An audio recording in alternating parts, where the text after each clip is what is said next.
We have dove into the beginning of the Contra series, as well as the most acclaimed title. Let's take a look at the lesser known 16-bit title that can actually be argued as the better game of the two. Contra Hardcore was made exclusively for Sega Genesis. It's funny, I wasn't huge on Sega Genesis as a kid. I always thought most of the games on it looked worse and sounded very rough or grating. And there are plenty of examples in which multi-platform titles were inferior on Genesis. Don't get me wrong, I know now that Genesis was a good system, but I had this mentality that it wasn't back when I was a kid. I guess I was just a Nintendo fanboy back then. With that said, I kinda figured Contra 3 would just see a crappier port on Genesis, but instead, it got something much better than that. An entirely original installment. The graphics were actually awesome, more detailed than in Contra 3. The gameplay was fast-paced and chaotic. The boss and sub-boss designs were also very unique from what we've already seen. It was actually made by the same team behind Contra 3, including the director. With this and occasional references to the Alien Wars, it pretty much serves as a sequel to that game. Some enemy designs also share similarities with those from Gunstar Heroes, a run-and-gun game that was released for Sega Genesis about a year prior to Contra Hardcore. Seriously, this game was a real treat. It went above and beyond in almost every single way. Not only did it include a more detailed story and in-game dialogue text, they even had you make decisions throughout the game that would drastically change the story and, more importantly, branch you off to different stages. Kinda like Star Fox 64, except it isn't determined by performance or finding secrets in the game. Instead, it's all determined by the choices you make as a player. The branching in this game isn't just superficial bullshit like Telltale's games. There was even a secret boss area that served as a weird homage to Castlevania. This is a campaign element I wish they would revisit. It's a creative way to encourage replaying the game and adds more depth to it. Each character also had their own unique weapon set, rather than separate weapons being the pickups like in all the previous titles. You received drops of weapons A through D. What weapon each letter corresponded to depended on which character you chose. Pretty great, and made replay value just that much more encouraging. The game itself was also surprisingly brutal. It is considered the hardest game in the franchise, and for good reason. We got some ridiculous beginner traps among us, and some of the boss patterns are insane. The only real complaint I have about this game is the controls. It's not necessarily their fault. The default Genesis controller had only 3 buttons because Sega is notorious for making bad decisions. The NES controls had a total of 6 buttons, not including the start and select, 4 more than its predecessor.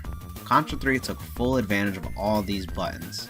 The game has a weapon switch feature, just like Contra 3. It has fixed aiming, just like Contra 3. It also has a nuke weapon to take out everything on screen, just like Contra 3. All sounds fine and dandy, right? Well, the problem with this is that these features in Contra 3 were each mapped to their own button. Considering jump being its own button and firing being its own button, the developers had to get creative with the controls in order for Hardcore to utilize these features. A and B button were already taken. Pressing the C button lets you switch weapons, but only if you aren't firing your current weapon. If you're firing it, it'll toggle you to fixed aiming mode, rather than only being utilized when holding down the shoulder button like in Contra 3. Also, the nuke weapon is now one of the weapons you can switch between rather than being mapped to its own button that doesn't get in the way of the rest of the controls. This is the only game that uses this retarded control scheme. So, playing every other game for years with similar controls between each other, getting used to this is incredibly frustrating. These controls are also partially why this game is so difficult as well. You can also use a 6-button layout Sega made later, but all it really does is use a 4th button for switching fixed positions. It doesn't change anything else, so the controls are still a huge bother. The 4th button certainly helps a bit, but still leaves much to be desired. It would be better if they disabled the original method to change your aiming mode, but I have no idea how programming things like this works. Never mind how it worked 20 years ago. Although one cool thing they added was a slide. It made you invulnerable when you perform this action and can even damage anything your foot connects to. It was ultimately necessary for certain situations.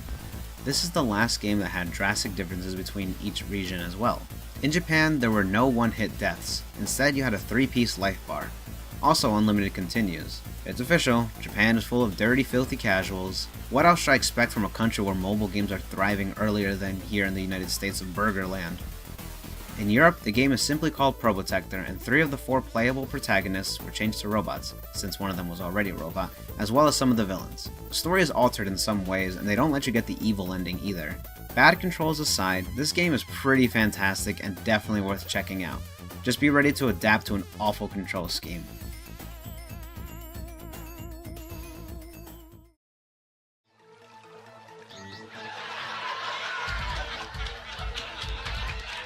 Now we're up to the first game of the 5th generation.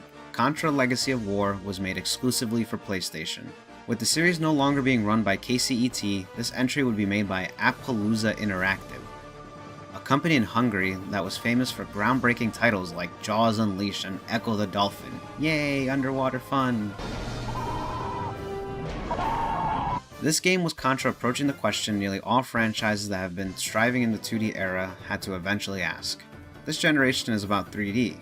How will we do in 3D? The 5th and 6th generation showed that the transition from 2D to 3D would be seamless with some franchises, while other attempts would prove to be miserable.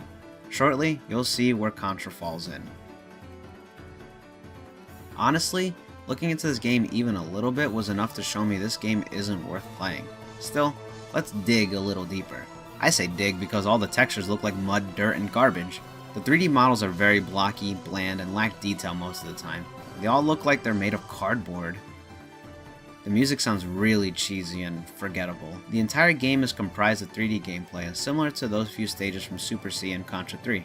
Now I will say this concept can potentially work. Even before Legacy of War, there were games like Smash TV and Total Carnage. Of course, that type of gameplay worked because those games utilize arcade cabinets in which each player had 2 joysticks, one for moving the character, the other for firing their weapon. It would have been great if DualShock was released in time for a game like this. But no, instead, Appaloosa had to make do with what the original PS1 controller had. With that said, playing this game is awkward and borderline horrendous, mainly due to the camera angles and controls. You also had this awkward jump that I honestly don't think is very useful. There isn't much to say beyond this, but that did not stop the same company from a second attempt.